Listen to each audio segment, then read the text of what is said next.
নমস্কার, আমি সমাজতত্ত্ব বিভাগের শিক্ষিকা শ্রীমতী ত্রিপর্ণা শেঠ।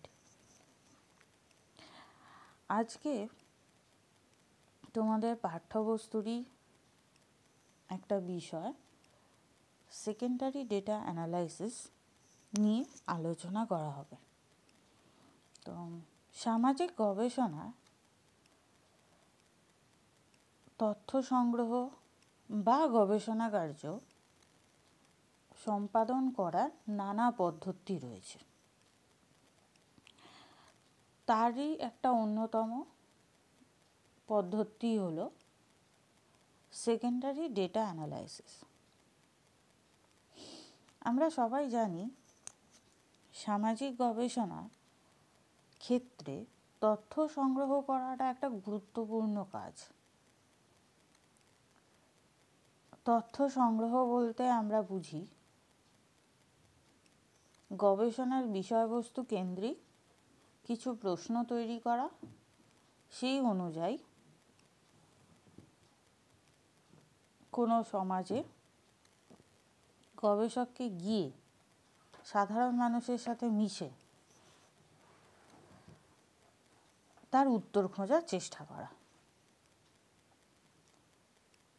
এই বিষয়টা ছাড়াও, এই ধরনটা ছাড়াও আরও এক ধরন রয়েছে, যে ধরনে গবেষক সরাসরি কোনো সমাজ বা কোনো অঞ্চলে গিয়ে সেখানকার জনসাধারণের সাথে না মেলামেশা করেও তথ্য সংগ্রহ করতে পারে। সেই তথ্য সংগ্রহের ধরনটি একটু আলাদাটা এখানেই গবেষক যখন বা বিভিন্ন সংস্থা বিভিন্ন প্রয়োজনে তথ্য সংগ্রহ করে সংরক্ষিত রাখে, যেটাকে আর্কাইভাল রেকর্ড বলা হয়। তো এই সংগৃহীত তথ্যগুলোকে পরবর্তী সময় গবেষক গবেষণার জন্য ব্যবহার করতে পারেন। এই ধরনের তথ্য ব্যবহার করে গবেষণা করাকে সেকেন্ডারি ডেটা অ্যানালাইসিস বলা হয়। তাহলে এক কথায় সেকেন্ডারি ডেটা অ্যানালাইসিস বলতে কি বোঝায়? সেটা হলো গবেষক তার গবেষণার জন্য সরাসরি মানুষের থেকে বা জনসাধারণের থেকে তথ্য সংগ্রহ না করে কোনো প্রতিষ্ঠানের থেকে তথ্য সংগ্রহ করে নেয়। তো এই ধরনের কাজ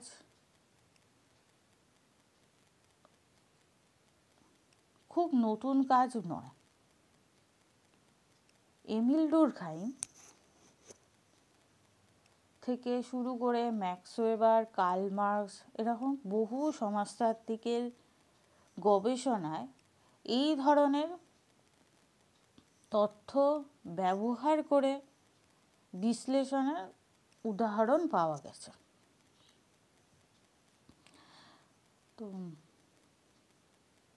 প্রথমে আসি, এমিল ডুরখাইম তার কোন গবেষণার জন্য সেকেন্ডারি ডেটা ব্যবহার করলেন।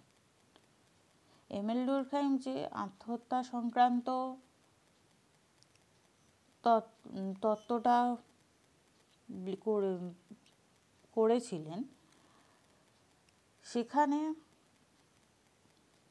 তিনি সেকেন্ডারি ডেটা ব্যবহার করেই দেখেছিলেন যে ধর্মের পরিপ্রেক্ষিত অনুযায়ী বা সামাজিক বিভিন্ন বিষয়ের জন্যই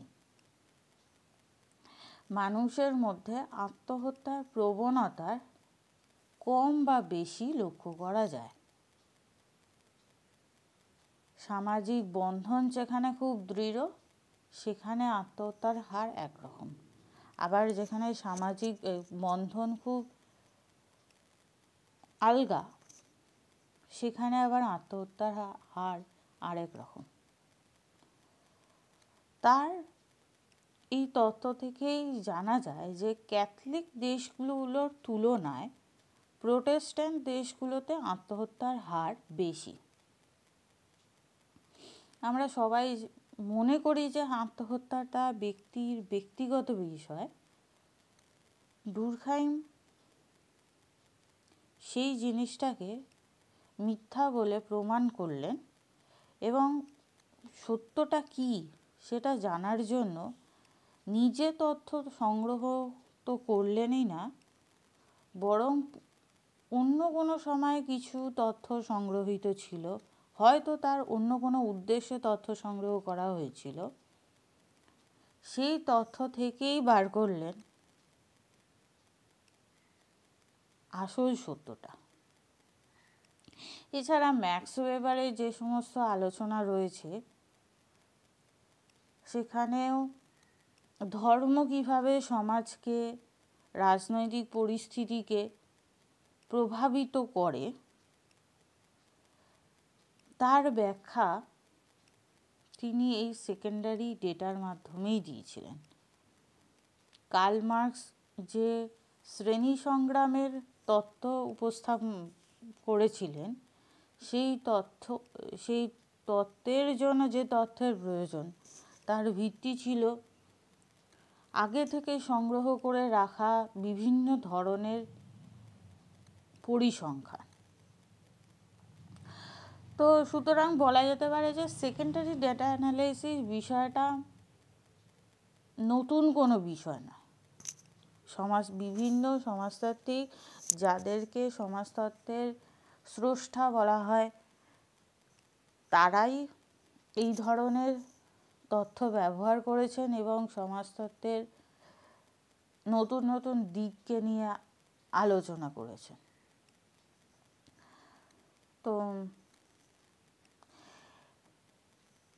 সরাসরি ক্ষেত্র থেকে তথ্য সংগ্রহ করার মতোই এই সেকেন্ডারি ডেটা বা পরোক্ষভাবে সংগৃহীত তথ্যেরও যথেষ্ট গুরুত্ব রয়েছে এবং গুরুত্ব দেওয়া যেতে পারে। বিভিন্ন সমাজতাত্ত্বিকরা তাদের কাজের সুবিধার জন্য বিভিন্ন স্বীকৃত প্রতিষ্ঠানের সহায়তা নেয়, কারণ ওই প্রতিষ্ঠানই গবেষকের প্রয়োজনমাফিক তথ্যের সংগ্রহ করে রাখে। তো সেকেন্ডারি ডেটা কেন ব্যবহার করা যেতে পারে?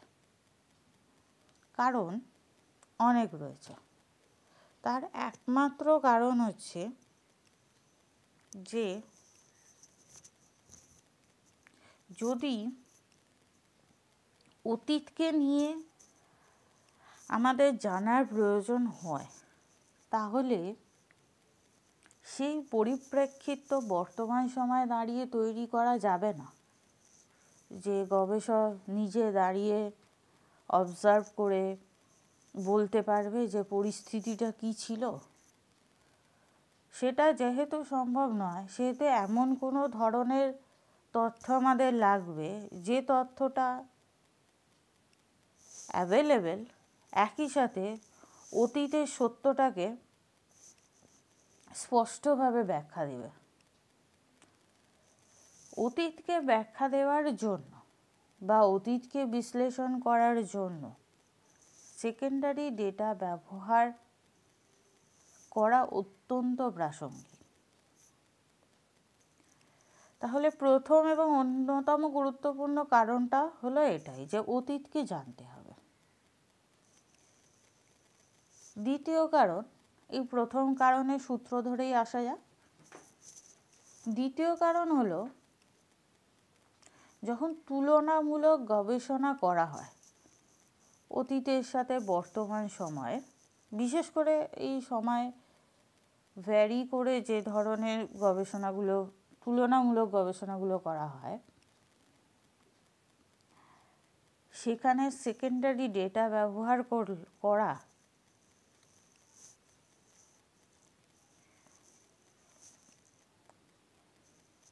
করা যেতে পারে। কারণ সেকেন্ডারি ডেটা ব্যবহার ছাড়া তো অতীত জানা যায় না। তো তুলনামূলক গবেষণার ক্ষেত্রেও সেকেন্ডারি ডেটা একটা অন্যতম গুরুত্বপূর্ণ উপাদান বলা যায়। এছাড়া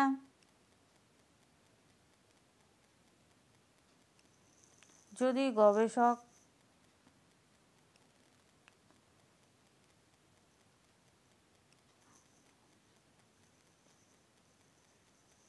মনে করে যে খুব ডেপথে গিয়ে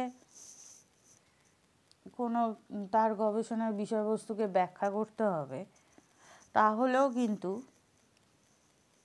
সেকেন্ডারি ডেটাকে প্রায়োরিটি দেয়। কারণ প্রাইমারি ডেটা বা নিজে তথ্য সংগ্রহ করাটা বহু ক্ষেত্রেই সমস্যামূলক হয়ে যায়। সমস্যা এখানেই যে খরচ বেশি হয়, সময় বেশি লাগে, এইগুলো এরকম নানা কারণ রয়েছে, যে কারণগুলোর জন্য সরাসরি তথ্য সংগ্রহ গবেষকের কাছে সমস্যা হয়ে দাঁড়ায়। তখন গবেষক তার গবেষণা কার্যকে বেশি গুরুত্ব দেওয়ার জন্য এরকম সেকেন্ডারি ডেটাকে ব্যবহার করে। তাতে গবেষণা কার্য যথাযথ হয়, আবার একই সাথে খুব ডিপ অ্যানালাইসিস করাও যায়।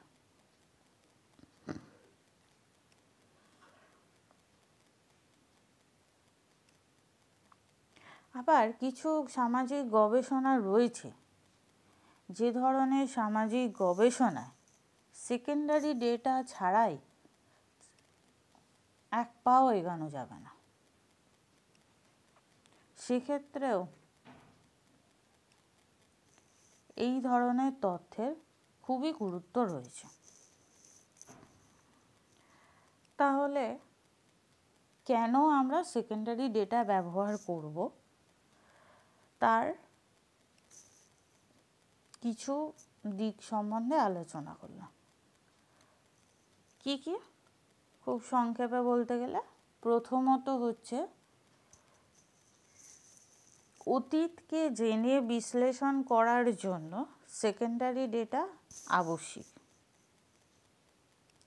তুলনামূলক গবেষণা করার জন্য সেকেন্ডারি ডেটা আবশ্যিক। প্রাইমারি ডেটা সংগ্রহে গবেষক সমস্যা মনে করলে সেকেন্ডারি ডেটা সেই কাজ করে দিতে পারে। আর 4 নম্বর হচ্ছে, এমন অনেক গবেষণার বিষয়বস্তু থাকে যেখানে সেকেন্ডারি ডেটা ব্যবহারই আবশ্যিক। এই হচ্ছে 4টে পয়েন্ট। এবার হচ্ছে সেকেন্ডারি ডেটা ব্যবহারের কিছু সুবিধে। কীরকম সুবিধা?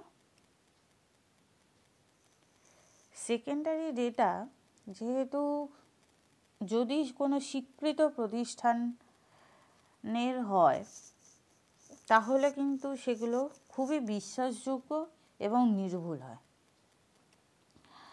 তো যেহেতু বিশ্বাসযোগ্যতা প্রমাণ হয়েই যাচ্ছে, সেহেতু গবেষক অনেক নিশ্চিন্তভাবে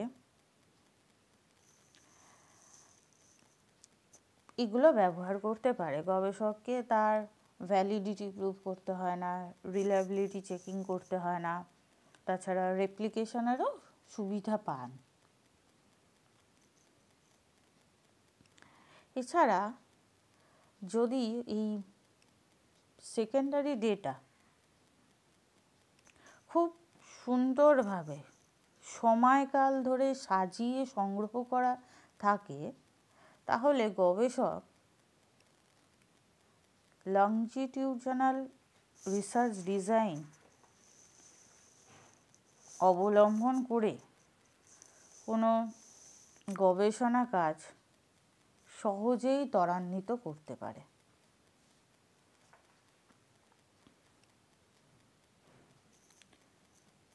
এরপর আসছি সেকেন্ডারি ডেটা ব্যবহারের আরেকটা অন্যতম গুরুত্বপূর্ণ দিক আছে, যেটা সব ধরনের গবেষণার ক্ষেত্রে খুবই প্রয়োজন। সেটা হচ্ছে যখন গবেষণাপত্র লেখা হয় বা তৈরি করা হয়, তখন গবেষণার বিষয়বস্তুর একটা সংক্ষিপ্ত ব্যাখ্যা দিতে হয়, যেটাকে আমরা ধারণার কার্যকরীকরণ বলি। এই ধারণার কার্যকরীকরণ করার জন্য গবেষককে সেকেন্ডারি ডেটার ব্যবহার নিতেই হয়। অর্থাৎ যারা প্রাইমারি ডেটা নিয়ে কাজ করছে তাদেরকেও গবেষণার শুরুতে বিষয়বস্তুর ব্যাখ্যার জন্য সেকেন্ডারি ডেটার সাহায্য নিতেই হয়। সেকেন্ডারি ডেটা ব্যবহারের আরেকটা অন্যতম সুবিধা হচ্ছে যে নমুনার আকার অনেক বাড়ানো যায়,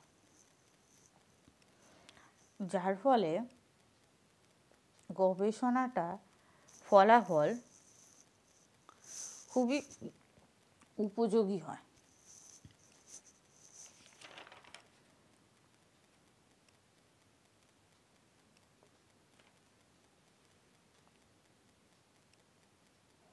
আর যদি কোনো গবেষণা পদ্ধতি হিসাবে ট্রায়াঙ্গুলেশন পদ্ধতিকে ব্যবহার করা যায়, তাহলে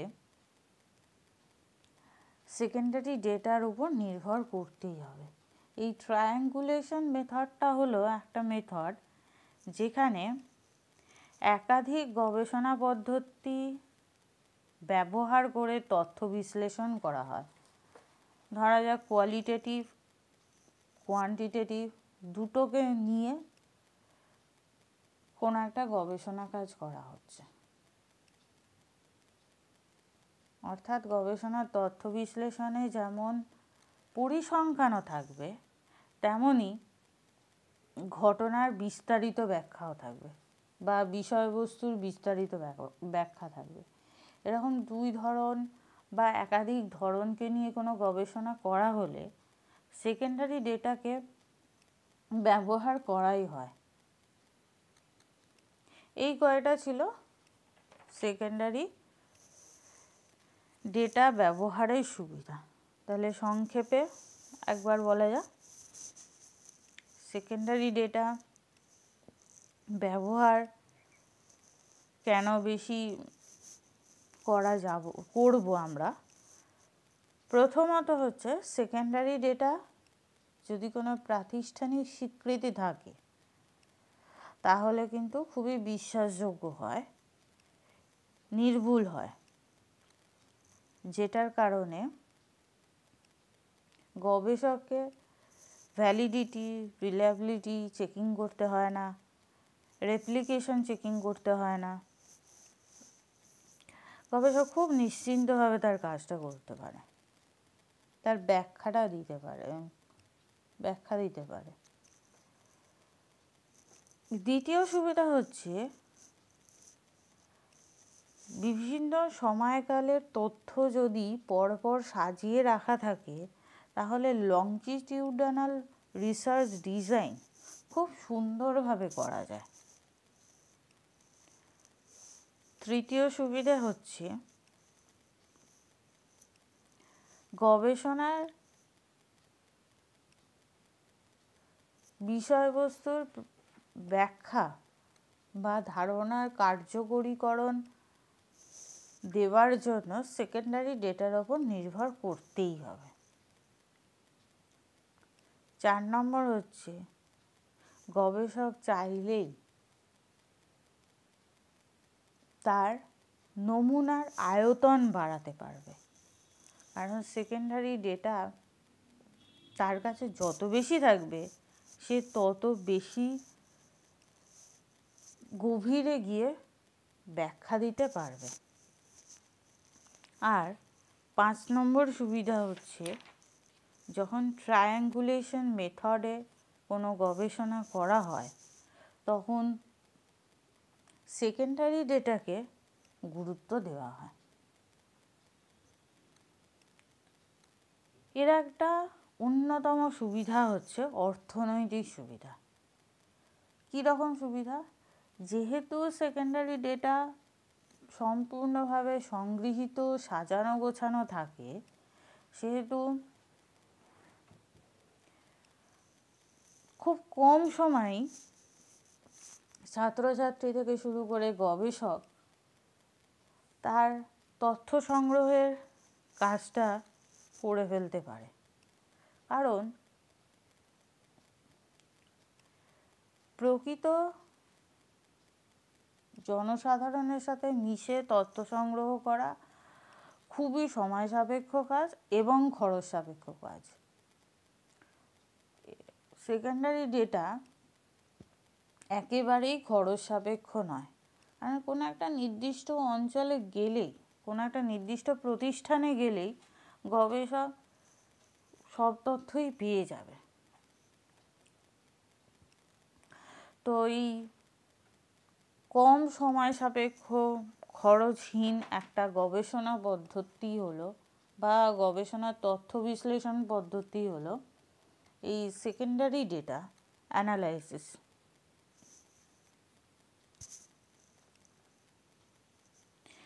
এই ধরনের গবেষণা পদ্ধতি জনপ্রিয়, আগেই দেখলাম। কেন ব্যবহার করব সেটাও বোঝা গেল, সুবিধার দিকটা নিয়েও আলোচনা হলো। এবার আসছে অসুবিধার দিক। এর অসুবিধা অবশ্য কিছু রয়েছে, যেগুলো আমাদের জেনে রাখা খুবই প্রয়োজন।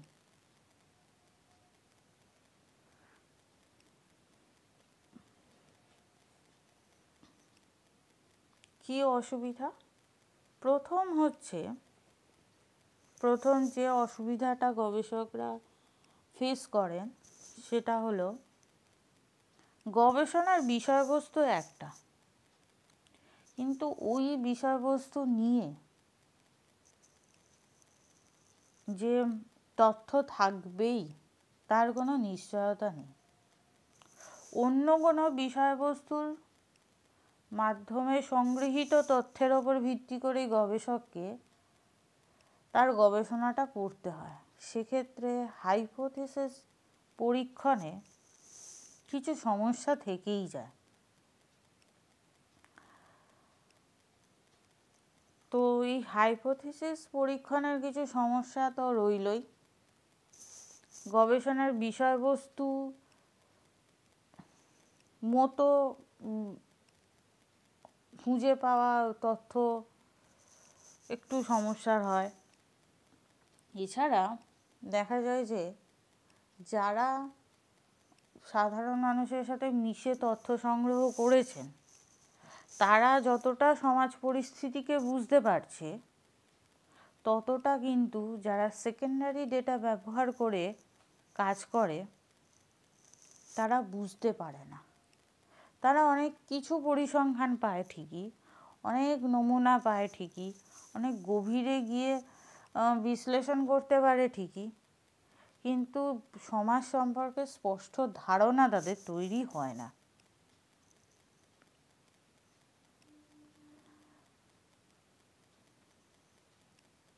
এছাড়া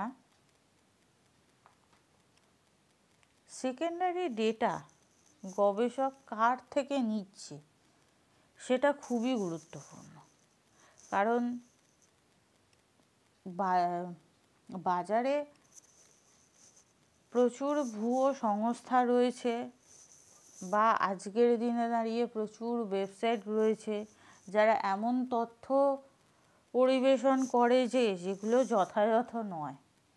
তাই গবেষকের যদি স্বীকৃত প্রতিষ্ঠান সম্বন্ধে ধারণা না থাকে স্বীকৃত প্রতিষ্ঠানের সাথে যদি যোগাযোগ না থাকে, তাহলে গবেষণার কাজটাই সঠিক হবে না। আর হচ্ছে সেকেন্ডারি ডেটা যতই বলি না কেন ভ্যালিডিটি প্রমাণ করতে হবে না, রিলায়েবিলিটি চেকিং করতে হবে না, সেটা সব সময়ের জন্য ঠিক নয়। এমন বহু পরিস্থিতি তৈরি হয়, এমন বহু গবেষণার বিষয়বস্তু রয়েছে যে সেকেন্ডারি ডেটা সেখানে ব্যবহার করার জন্য একবার তার তথ্যের বৈধতা, তাদের গ্রহণযোগ্যতা প্রমাণ করে নেওয়ার প্রয়োজন থাকেই।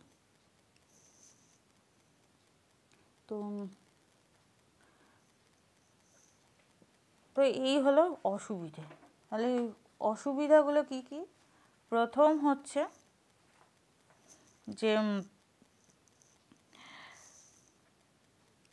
সেকেন্ডারি ডেটার বিষয়বস্তুর সাথে বর্তমান গবেষকের গবেষণার বিষয়বস্তুর মিল খুঁজে বার করাটা খুব কষ্টসাধ্য, মিল নাও পাওয়া যেতে পারে। দ্বিতীয় হচ্ছে হাইপোথিসিস টেস্টিংয়ে প্রবলেম হতে পারে। তৃতীয় হচ্ছে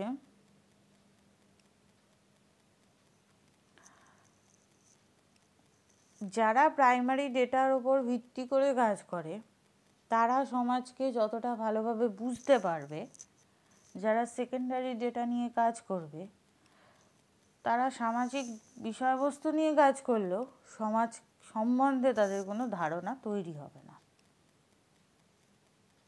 আর আরেকটি অন্যতম বিষয় হলো, যেটা খুব সবথেকে বেশি সমস্যা তৈরি করে, এটা হলো কোন প্রতিষ্ঠান থেকে আমরা তথ্য সংগ্রহ করছি। যদি গবেষকের স্বীকৃত প্রতিষ্ঠান সম্বন্ধে ধারণা না থাকে, যথাযথ যোগাযোগ না থাকে, তাহলে তার সংগৃহীত তথ্য সম্পূর্ণ সত্য বলে মনে করাটাই একটা বড় প্রশ্নচিহ্নের মধ্যে পড়ে। এটা হলো। আর শেষ অসুবিধা হলো যে যেহেতু তথ্যগুলোর মধ্যে ভুলভ্রান্তি থাকার সম্ভাবনা থাকে, তথ্যসূত্র জাল হওয়ার সম্ভাবনা থাকে, সে কারণে যে তথ্য ব্যবহার করতে চাইছি তার রিলায়েবিলিটি বা ভ্যালিডিটি প্রমাণ করার আবশ্যিকতা রয়েছে। সেকেন্ডারি ডেটা ব্যবহার করলে সেগুলোকে যথাযথভাবে প্রমাণ করা যায় না। এই হচ্ছে কিছু অসুবিধা। তো এই ছিল আমাদের আজকের আলোচনা। আশা করি বোঝা গেছে। খুবই সংক্ষেপে আলোচনা করা হইল।